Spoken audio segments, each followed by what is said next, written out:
Hi, everyone. Thanks for coming in tonight. We're going to wait about another minute or so and let everyone get into the room and get settled in. And then while we wait here, if you want to, you can put where you're joining from in the chat. And then we can go ahead and take a look at it. You can also put your grade too.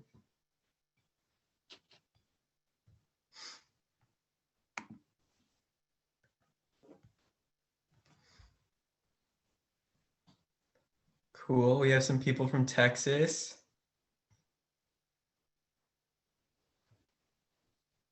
New York, Illinois. Cool.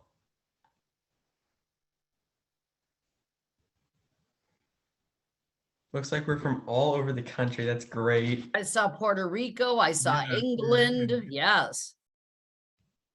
Georgia, Texas, Connecticut, Wisconsin, Pennsylvania. You got a lot from Texas joining us. I see that. Yeah. I'm joining from Iowa myself, so fun.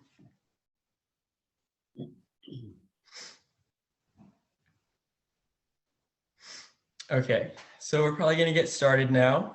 Thanks everyone for joining tonight. This is our third part of this series and this is going to be ECPR, Emotionally Connect, Partner, and Respond, which is a final part of the series. My name is Calvin, and I'm a senior at North Polk High School. I am also serve as a facilitator for the Student Leadership Network on Mental Health and looking forward to help moderate tonight's event. The Work to Be Well webinar series is for students to join venture with Work to Be Well and NASSAP on helping teens reduce stress and proactively care for their own mental health. I'm going to hand it over to Kip Mata, the president of NASSP.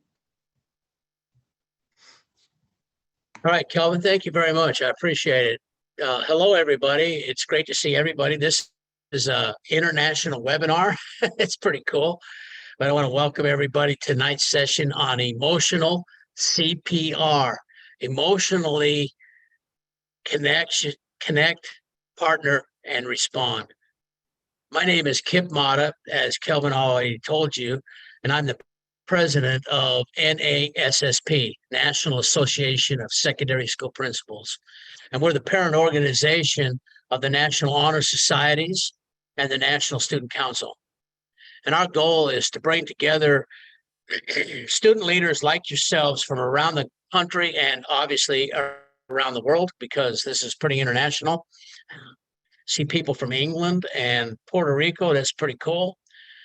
Bring them in and strengthen and educate the system and communities and school leaders. In difficult times like this, we support mental health and wellness for both students and educators. We are thrilled to partner with you in this work.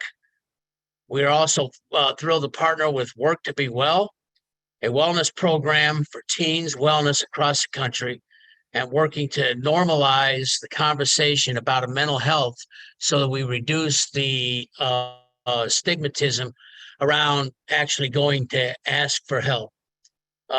It is amazing to see so many people across the country and the world joining us to have these intense personal conversations with family and friends about mental health. While these conversations are often the hardest, they are also the most important. Like physical health, mental health requires work. Just by being here, you're taking part in an important step to improving your wellness and the mental health of the important people in your lives.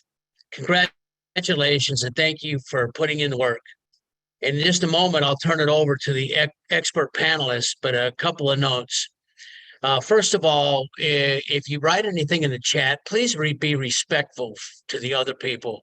If you write any derogatory comments toward anybody or are being nasty, then you'll be removed from the webinar. But this event is being recorded, so please know that. You will have access to the recording in a couple days. And then if you have any questions at all, please put them in the Q&A section of the webinar, and they'll be answered as we go along. But with that, I appreciate everybody that is logged in and tuning in. It's one of the greatest things I get to do as president of NASSP is get to visit with students around the country, and mental health is definitely an issue, and it's our duty to take away the stigma. And with that, I'd like to turn this over to the Work to Be Well team from around the country who have graciously volunteered their time to help students like you support their family and friends and yourself. Thank you, Kellen.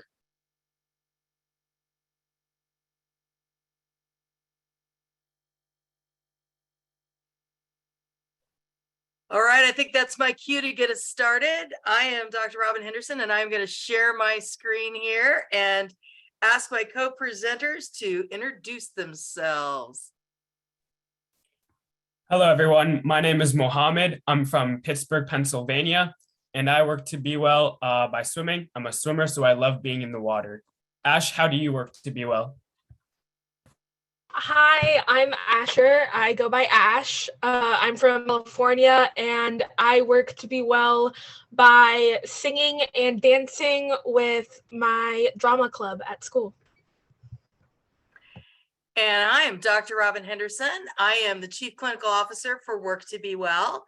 I'm a licensed psychologist by training. I am out here in the great state of Oregon, and I work to be well by cooking and practicing the art of pie, which is a wonderful thing to be going into this fall. It is pie season.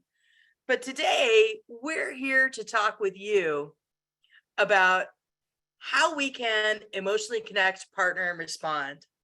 It's Suicide Awareness Month, and we're happy to have you join us to learn about how you can intervene in a crisis and to give you the tools that you need to help your friends. All of us have been impacted by suicide. We may know someone, we may know someone who's had thoughts of suicide. We may have had thoughts ourselves or even attempts ourselves.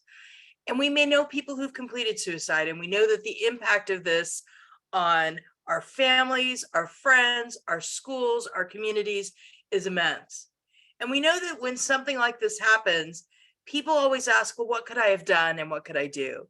And our goal at Work to Be Well here today is to equip you with some very simple, very easy to learn skills so that you know what to do when someone you know, someone you love is hurting.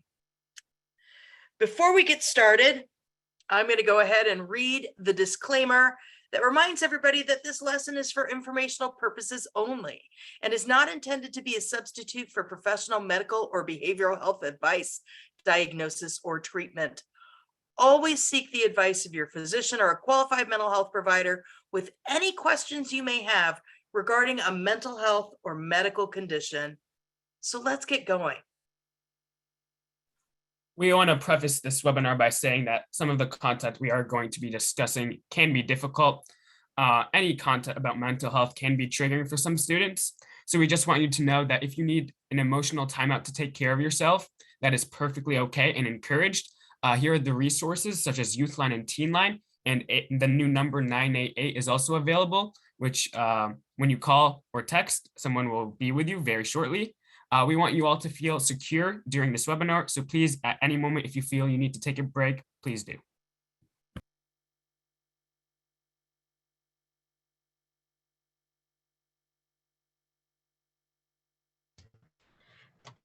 Going along with what Mohammed said, I want to make sure that we are all in a good mindset to start this presentation and to kind of recognize where we're at in our own minds before we take in all this information. So right now we are going to take a moment to breathe. We have square breathing right here on the screen. So how this works is we highly recommend feet on the floor, sitting tall, and depending on your comfort level, you can close your eyes or look towards the floor or whatever is in front of you. And we are going to take the different sides of the square and do what it says right in the middle. So our first step is to inhale for 4 seconds, hold, exhale, and hold again, each for 4 seconds. So I'm gonna walk you guys through it for this first time and then have you all do it on your own. All right. Ready? Inhale, 2, 3, 4. Hold, 2, 3, 4. Exhale, 2, 3, 4. Hold, 2, 3, 4. And then just you can trace with your finger or count in your head. And I just like to do it on our own for a little bit.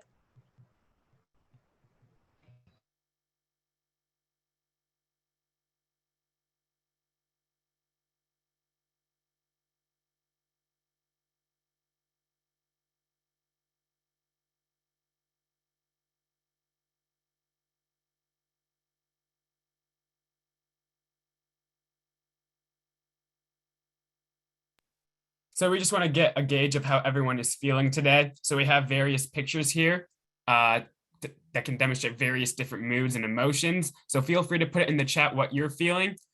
Personally, I feel like picture 3, like the sloth, feel a little bit lazy at times, but I'm excited to be here.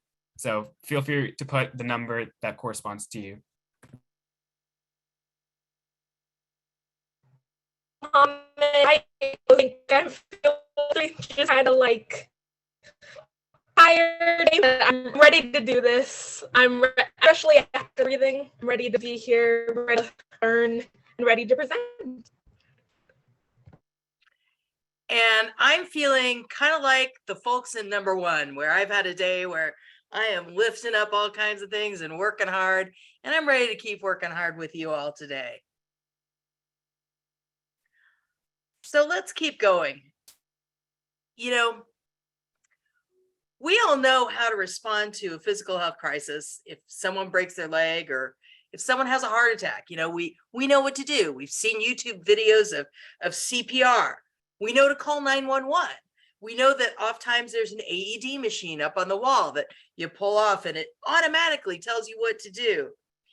All these things we know, but do we have that same response when we have an emotional health crisis?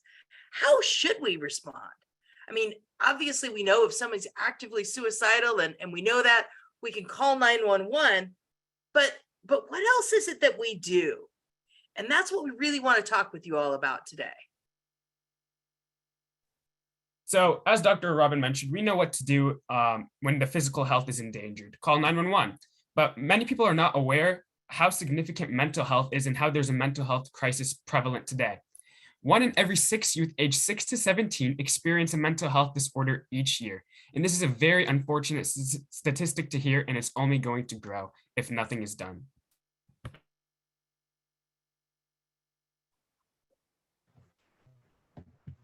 %50 of all lifetime mental illness begins by age 14, which is around the age a lot of our viewers are here today. So I would also like to mention that 75% of lifetime mental illness begins by age 24. This is very apparent according to these studies that this fact is based off of. And because that is a similar age to where we are, I would again like to mention that there's always resources available.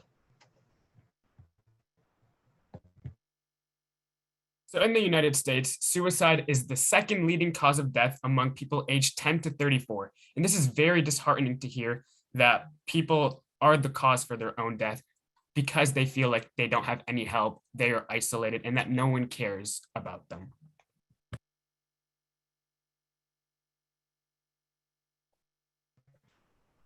It is definitely not at all true that no one cares. 90% of people who die by suicide had shown symptoms of a mental health condition.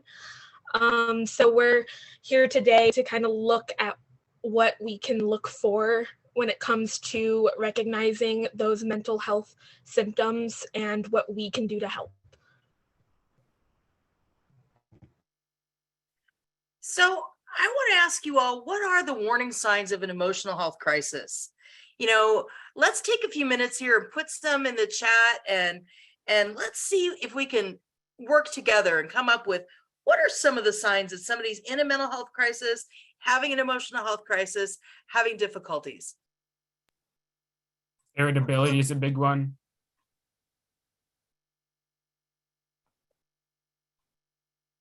Isolation, trouble eating, mood swings, changes in behavior, personality. Panic attacks are a big one, anxiety. Changes in behavior such as being quiet, not caring about things, especially if they were more passionate about certain activities in the past that they don't seem to be so now. Attitude that nothing matters. Grades or other things they try to keep up in performance have gone down. Feeling more tired. These are all really great ones. Hygiene. Lack That's a of big one. interest. Joking about suicide, that's a big one, because usually people who do joke about suicide are trying to test the water among their friends about their opinions about suicide. Well, let's see how you all did. How many did we get on this list, Fear? What do you think might be missing?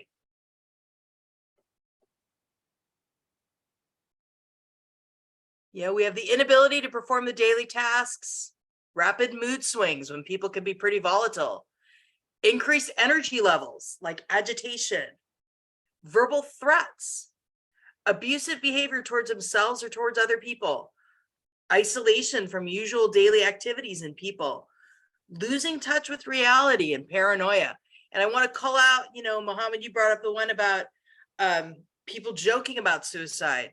Those types of things could be interpreted as abusive behavior towards yourself and other people. Those are the types of things that we see when we see people who are suicidal and who are in an emotional health crisis.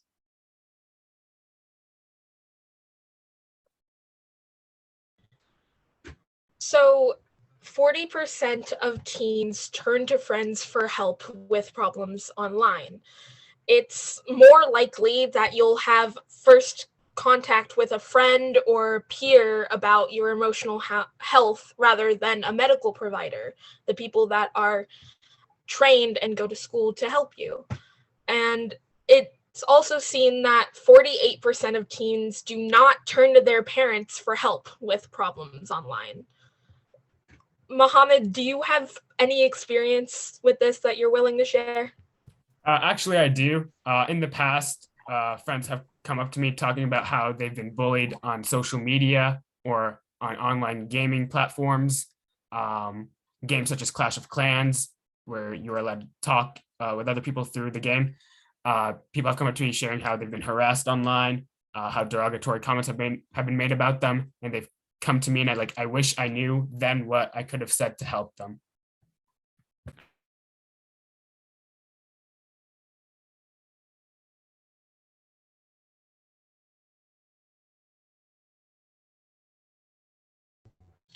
So there are a lot of barriers to getting help that people that are struggling feel like is just prohibiting them from getting the help that they need.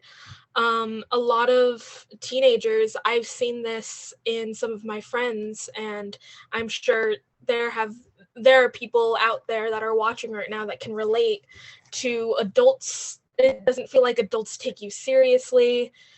You don't know the resources, or if a friend has come to you, like Mohammed was just talking about, sometimes we're scared to tell on other people. We think we're telling on them when it would be helping.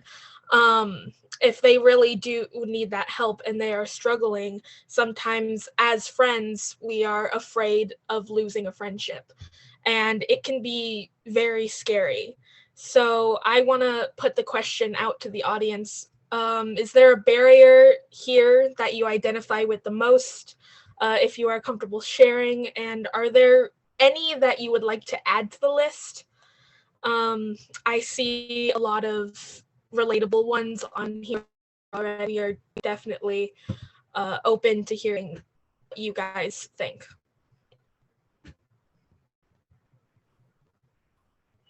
I know for me, definitely a barrier I've experienced is not knowing resources. I think the problem at my school with people having mental health issues is that our school fortunately does offer a lot of mental health resources. They're just not promoted enough, so people aren't aware of them and they don't utilize them because they don't know they exist. Like, for example, we started a mental health club at our school, and then people like heard about it for the first time and they're like, oh, I had no idea we had a mental health club. Oh, I had no idea our counselors could do this.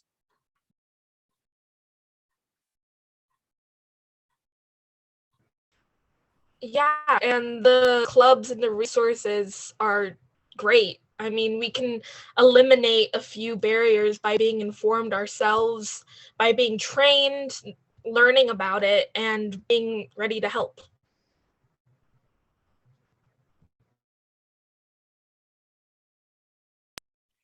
And this is where ECPR comes in.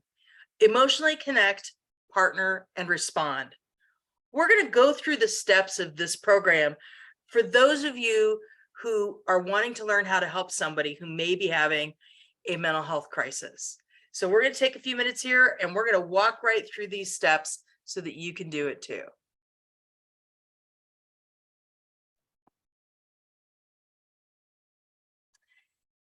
Be an ally. This is where the connecting comes in. It's easy to dismiss and downplay things by saying, oh, you're being dramatic, you just want attention. Instead, try saying things like, I'm here for you, or I would be hurting too. Try and align with somebody and be their ally.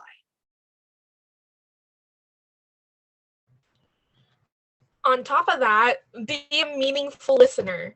Make eye contact, repeat what they're saying, and a few phrases are just like, tell me more, and just don't be hurtful towards what they are feeling. Also, be validating. Don't try to analyze, fix, or solve their emotions. Currently, after this training, you will not be therapists. However, you can just be there for them, understand their emotions, say their feelings are real and they have a right to feel this way.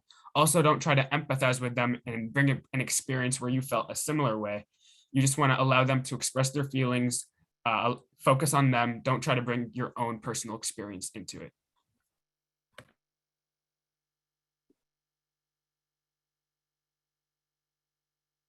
So what does connecting look like? So you can ask specific questions. In this case, you can notice a change in behavior and say, hey, I'm worried about you. You've been acting weird lately. You're not yourself. Are you okay? Are you thinking of hurting yourself in any way? How are you doing?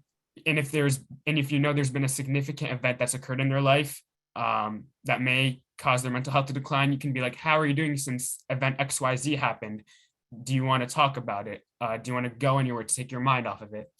These are great questions to help address someone who doesn't seem to be themselves, or you can tell there's something wrong. Those are some very great examples. And those are some examples of kind of expanding the dialogue, being validating versus shutting someone down. Refrain from using questions like, you're not suicidal, are you? It's kind of just invalidating, and it'll honestly kind of scare someone off from being vulnerable. Instead, use open questions like, tell me more about what you're feeling. And just like Mohammed said, like, are you okay? I noticed something's been off. And ask directly, are you having thoughts of hurting yourself? Are you having thoughts of suicide? Do you have a plan for hurting yourself? This is where we're going to have our poll for tonight. True or false? Asking directly about suicide will cause someone to contemplate or complete suicide. Putting the poll out there.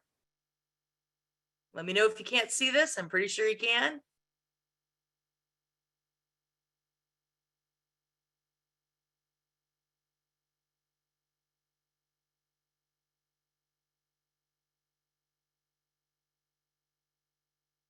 All right, the poll's out there. Go. Sorry about that. Took me a minute. Sorry. Ooh, see, we're getting some good participation in here.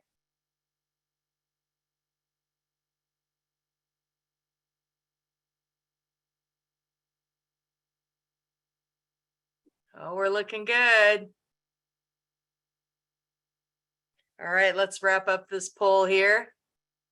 Get those last responses in.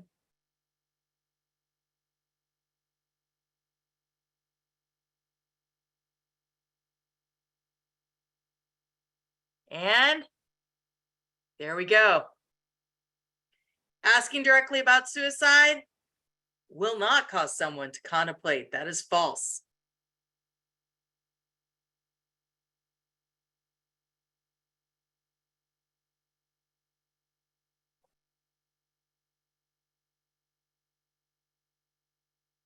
Good job, everybody. So let's talk about how we can partner with somebody. How do we partner with folks? So one of the first things you want to do is meaningfully listen to what people are sharing with you. You also want to set aside any distractions before starting the conversation.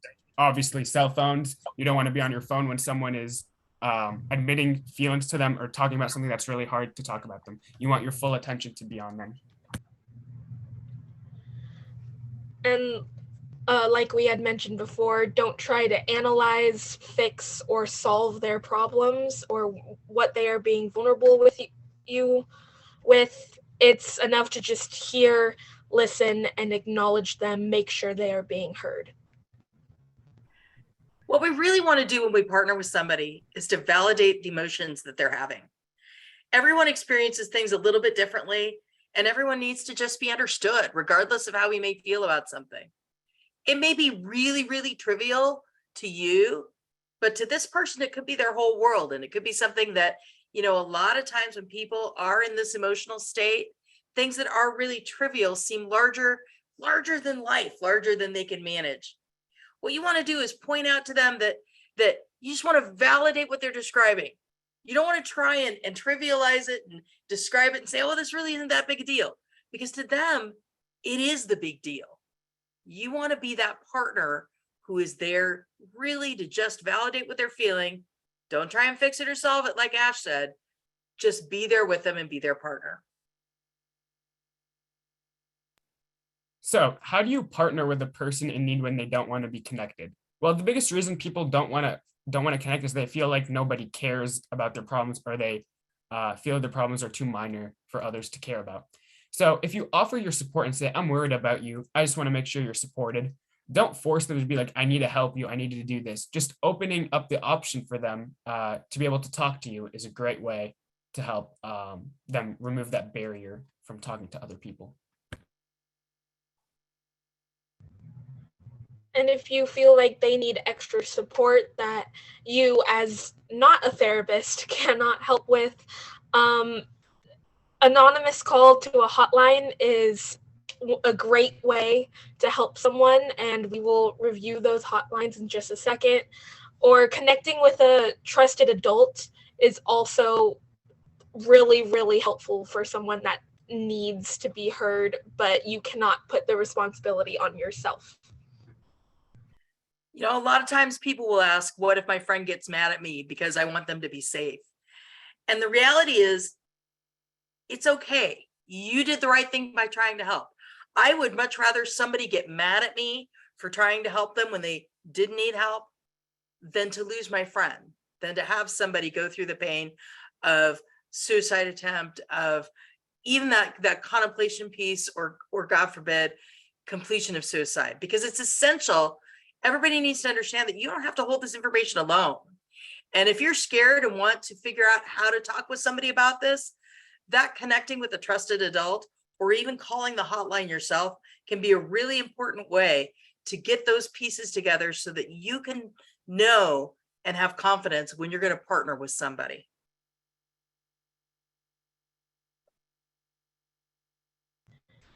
like I had mentioned, these are just some national helplines. We have the Trevor Project, Youth Line, Teen Line, the NAMI helpline, and of course 988, which is the National Suicide Prevention helpline. That is the new number too. It's pretty, I think it's pretty easy to remember.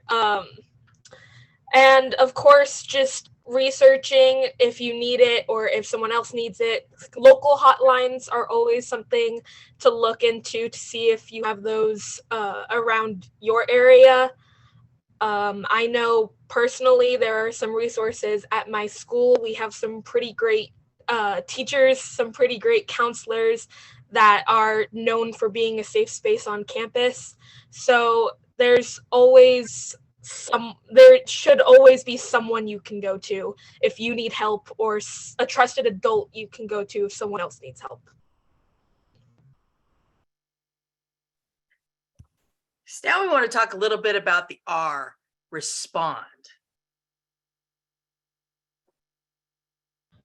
So the first thing up in respond is, how can I do so? How can I respond? So we want to continue to make meaningful connections, reach out to those trusted adults, community members, counselors, parents, teachers, someone that you know you can trust and you know that's the other person can be in good hands with. Call a hotline or text a helpline. Those are also those people are trained to do such a thing, or go to a medical provider, ones that are also trained to help if one needs it.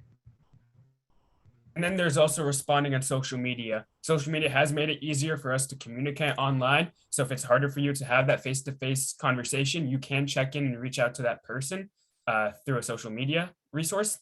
You can also give resources to them. Many social media platforms nowadays promote many mental health resources, such as the aforementioned Trevor Project and Work to Be Well. If a situation escalates and you feel like that person will harm themselves, inform a trusted adult, and then report self-harm or suicidal ideations on a platform where comments are made. You know, that's really important because people on platforms, they do check in, they do help out. Organizations like Lifeline, Providence, and other places, even Work to Be Well has a partnership with Youthline where we monitor some of the gaming programs so that we can see when people are getting into trouble and help to intervene. But it takes people like you who are in the platforms to lift people up and say, hey, I'm concerned about this person. It's so important. We're all part of the solution. And we're all part of the solution also I want everybody to understand this is so important that your role in this is to start the dialogue. Everybody say this with me right now. I am not and cannot be responsible for maintaining another person's safety. Your role is to start the dialogue. You are not the person who is responsible for keeping someone safe.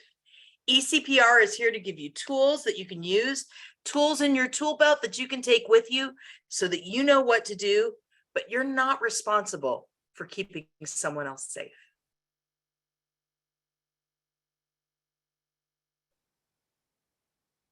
So we're going to review these steps for ECPR. Just like physical CPR, we have to practice these skills. So when a crisis occurs, we are ready to respond. Ash, kick us off. So the first one is connect, ask specific questions, expand the dialogue, and don't shut the other person down, and ask direct questions. It can be very helpful. Or partner, the most important thing is you want to let them know that they are not alone, that help is available, and that you are willing to help them get connected and help them through any situation. And knowing who to turn to for additional support and knowing what resources to utilize. And finally, respond. Continue to make meaningful connections, reach out to a trusted adult, counselor, parent, community member, or call a hotline, text a helpline, or go to a medical provider.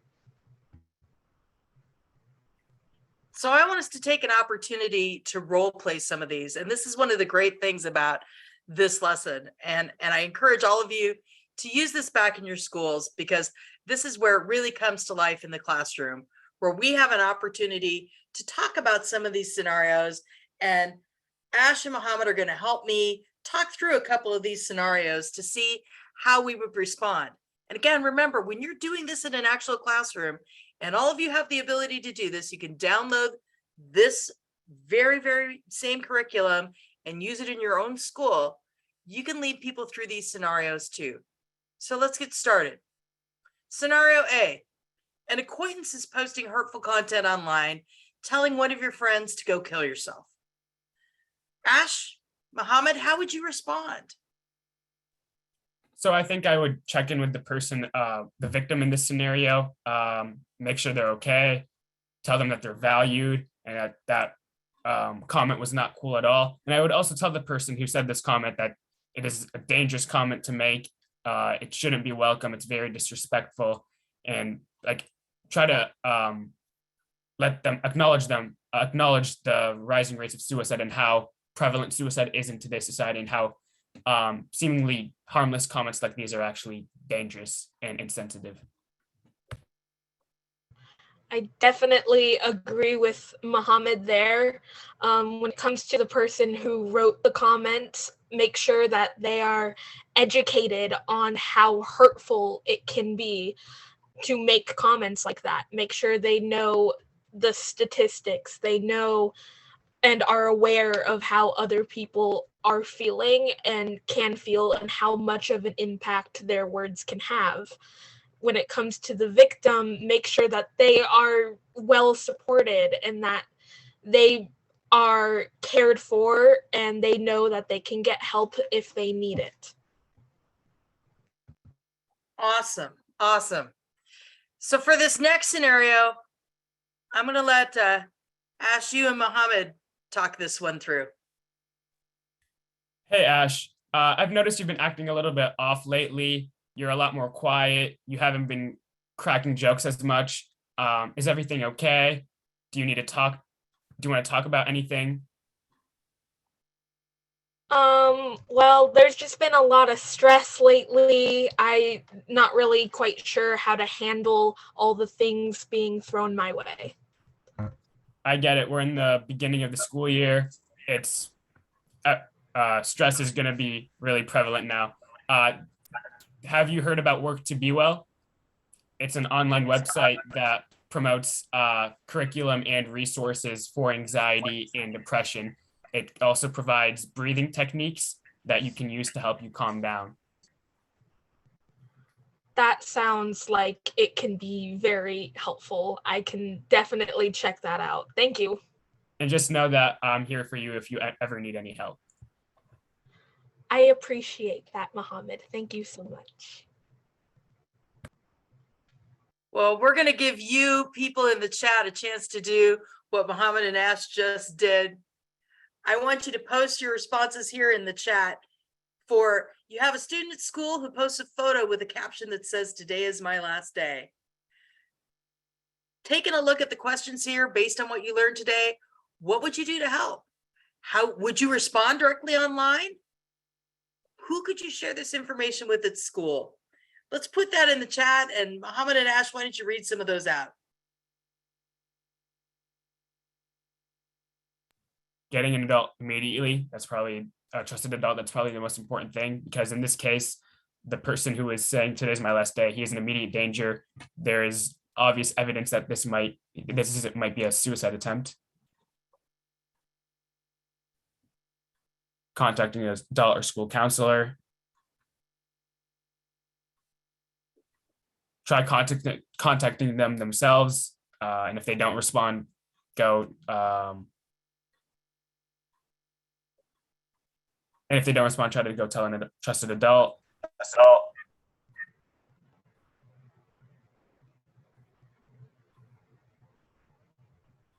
Immediately contacting that person. That's a good thing to do too. And maybe like tell them that they are valued, and ask them if they need any help, if they want to talk about anything to help calm them down. But contacting people such as a trusted adult might be the best case in this scenario, so that you can protect them.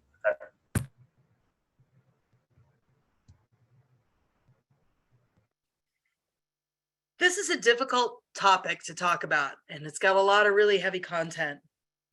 This is a really great time for us to repeat that square breathing and to really think about, what is it that you've heard today and how is it making you feel? So let's take a moment and repeat our square breathing. Put your feet flat on the floor. Okay, ready? Inhale. 2, 3, 4. Hold. 2, 3, 4. Exhale. 2, 3, 4. Hold. 2, 3, 4. Take a minute and do that yourselves.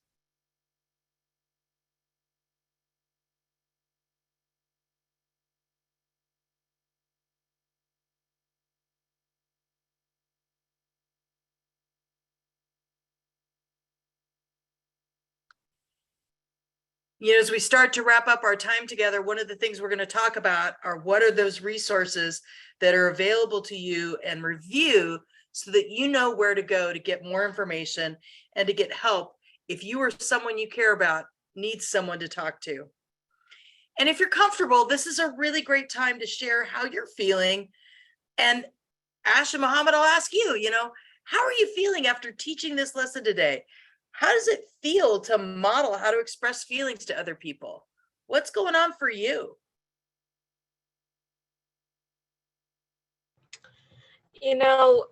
I am feeling kind of accomplished, for one, giving this presentation, but also, I'm still learning myself. I am still practicing these skills myself. And like we encourage all of you to practice these too, but I'm happy that I am still able to spread this information and give it out to everyone that might need it. I know for me, I feel a little bit relieved, just spreading this information, learning more myself too, so that I can have this in the future. As I mentioned before, I wish I had this information earlier when friends did come to me, but now I feel more confident to address situations in the future.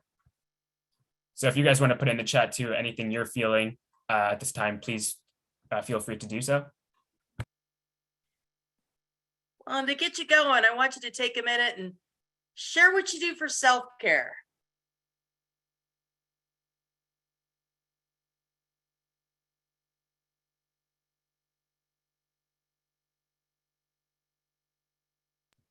Journal, yoga, music's a big one. I like listening to music too. Walking and music, I absolutely love doing that. Books and movies. I'm a big movie buff. Playing soccer, that's my favorite sport to play. Ooh, boxing, that's cool. Flying on the trapeze, that's awesome. Skincare, definitely some self-care for your physical being can definitely help mentally too. I'm a big face mask person. I think that's wonderful.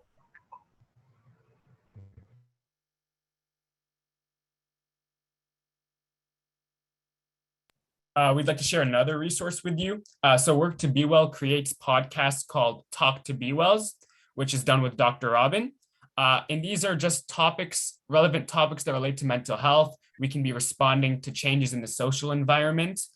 And these are just additional ways to take care of yourself. If you ever want to listen to other teens, the people who are talking are teens with Dr. Robin. And we're just talking about life in general, just relevant topics, things that contribute to stress, depression. And it's one of my favorite episodes that I've done on a Talk to Be Well was called Detriments of Extra Pressure on High School Students. And I thought that was very relevant to address, especially at the end of last year during exams.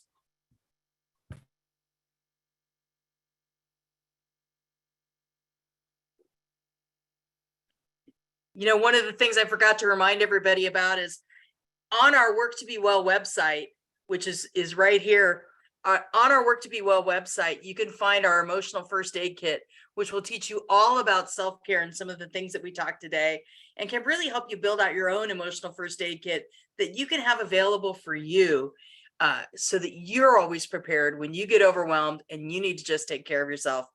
But most importantly, we want you to follow us at Work to Be Well. We're on Instagram, Twitter, and Facebook.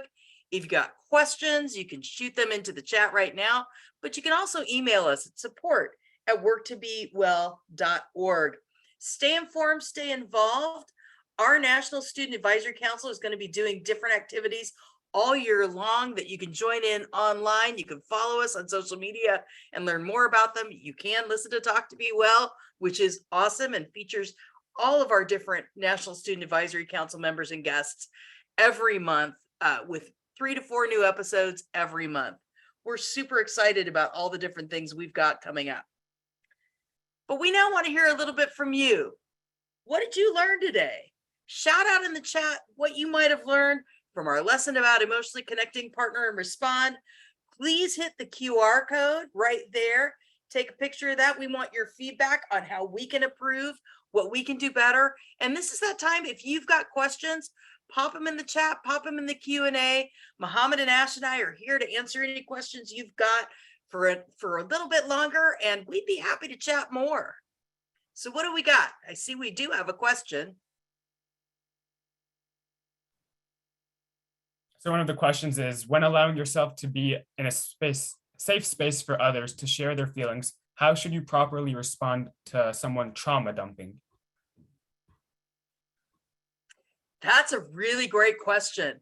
When you've got somebody who's literally just sitting there trauma dumping, that can be really overwhelming. And what I find is really helpful is to find a way to intervene and distract. You know, gosh, you sound like you're really overwhelmed with stuff. Maybe we should just watch some Netflix, you know. Hey, have you watched Ted Lasso? Have you watched, you know, some other type of activity? Hey, let's listen to some music together. Find something to divert a trauma dump and get engaged in a different type of activity that maybe distracts them and gets them out of that kind of what we call spiraling, that emotional spiral. But coming up with some type of a distractor task. Maybe it's, hey, do you want to do a face mask? I feel like we could really use to relax right now. I've got these great face masks, you know, whatever it is that works for you that can distract somebody from trauma dumping is usually the best way to intervene. But if you're finding that it's getting to be too overwhelming and you can't get them to stop, that's a really great time to also consider reaching out for help and saying, you know, I really feel like you need to talk to somebody who's got more experience at this than I do. How about we call Teen Line together and you can talk with a professional there, somebody who's trained. Another great question I see is, how can I help someone who is already receiving professional help but is still struggling with things like self-harm? A really great way to help somebody who's already receiving professional help but is still struggling is just be with them. Again, to be their friend, to be their partner, to take them on activities that you know, hey, I care about you. Let's go get a cup of coffee. Let's go get a milkshake. Let's do something together. When you're in the throes of being in a cycle of self-harm and suicidal behavior, it can feel like no one cares. And just that simple act of saying, hey, I care about you. Let's do something together. Even if that something is, let's play an online game together. But making sure that you're reaching out to people who are hurting and letting them know the simple act that you care can really change a life.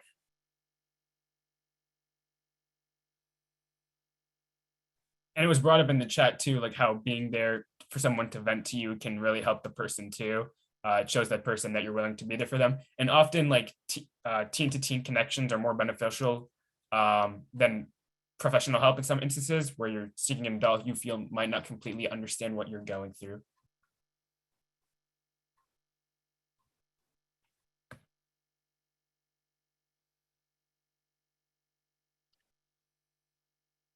And don't forget while we're in here to click on that QR code and take our survey to let us know how we can improve. Do we have more questions? Yes. What do I do when someone or me starts getting overwhelmed in public?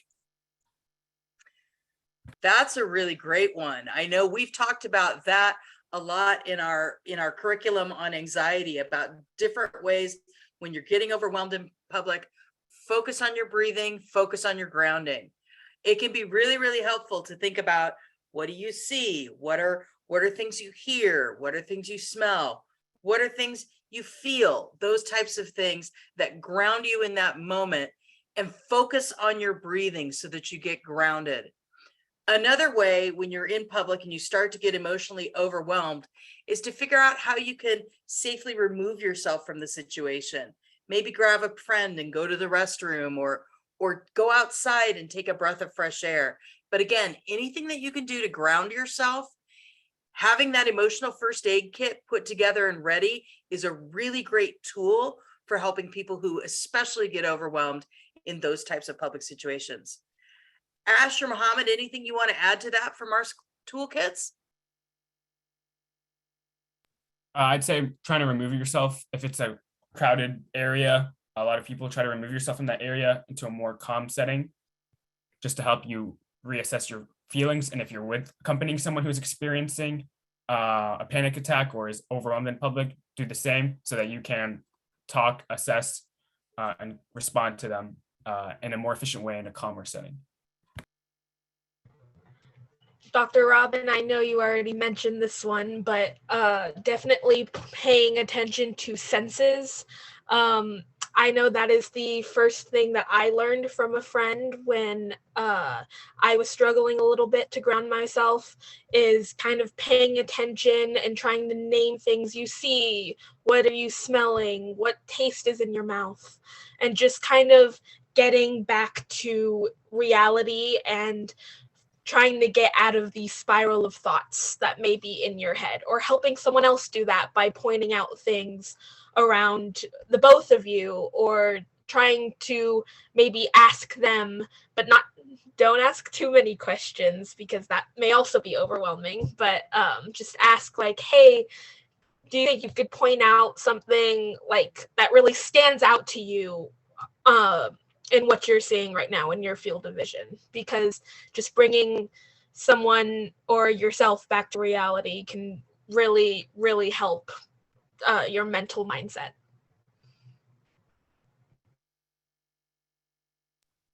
Another good question we have is, if you're in like a new environment, such as a new school, and you notice some people who you don't really know that well are struggling, what's the best way to help them and approach that?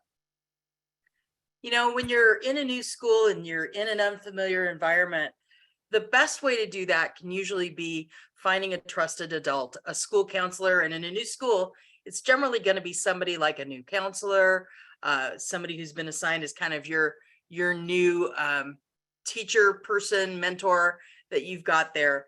But because you don't know the students at that point too well, going in through a trusted adult is usually your best approach. Mohammed, Ash, anything to add? I think you summed it up perfectly, because you don't want to create like an awkward or tense setting too, as an initial impression with that person.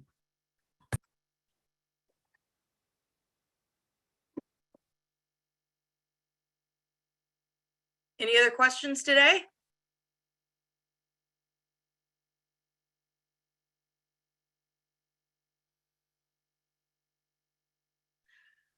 I want to make sure that we take a minute and thank the people who contributed to this. The great Jerry Turgeson, who developed the ECPR consult, Sarah Nillisfroff, Katie Beer, the Oregon Association of Student Councils, hashtag I Can Help, and our friends at Wellbeing Trust, who helped to fund the development of this piece of curriculum. Again, if you are looking for curriculum of any kind to share in your school, please come check us out at worktobewell.org. That's work, the number 2, bewell.org. It has been our pleasure to be here with you this evening, or if you're watching this later, it's our pleasure to be with you now, and we hope that we've been helpful. My name's Dr. Robin Henderson. Thank you so much for joining us today. Mohammed and Ash, why don't you take us out? Thank you again to everyone who came. We hope you benefited from this presentation. Like we said before, scan the QR code. If you have any suggestions for what we can do better, check out the Work to Be Well website, check out Talk to Be Wells. They're very good resources and I highly recommend them. Thank you for being here. We are very excited to have shown this, and yeah, Work to Be Well will always be a resource that you can go to whenever you need it. We also want to share an opportunity for you who are still with us that we have the Illuminate Student Summit on Wellness that is coming up in November 11th through the 13th, where you can bring a school team to come together for the weekend to identify an issue that you would like to change at your school around well-being and mental health, and then work on creating an action plan. It is for teams. You do not have to be a member of NASSP, National Honor Society, or National Student Council to attend. There's a $250 deposit for your school team, which means no registration, as it will be reimbursed to you at the completion of this wellness summit.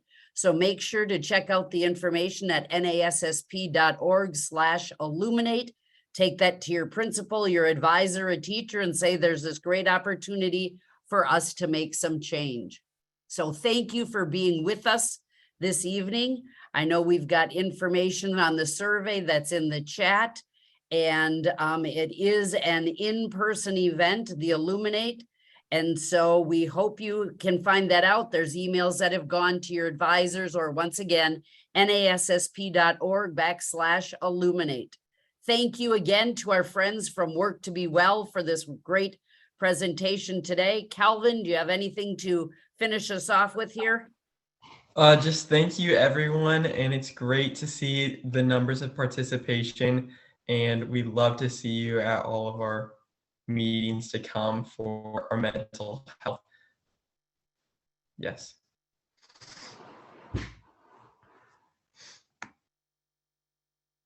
Have a great rest of the week, everyone. Use everything that you've learned here with us tonight to help each other, to help your friends. Share it with your friends so that everyone's ready to have these with their emotional CPR, and we're ready to partner, connect, and make change.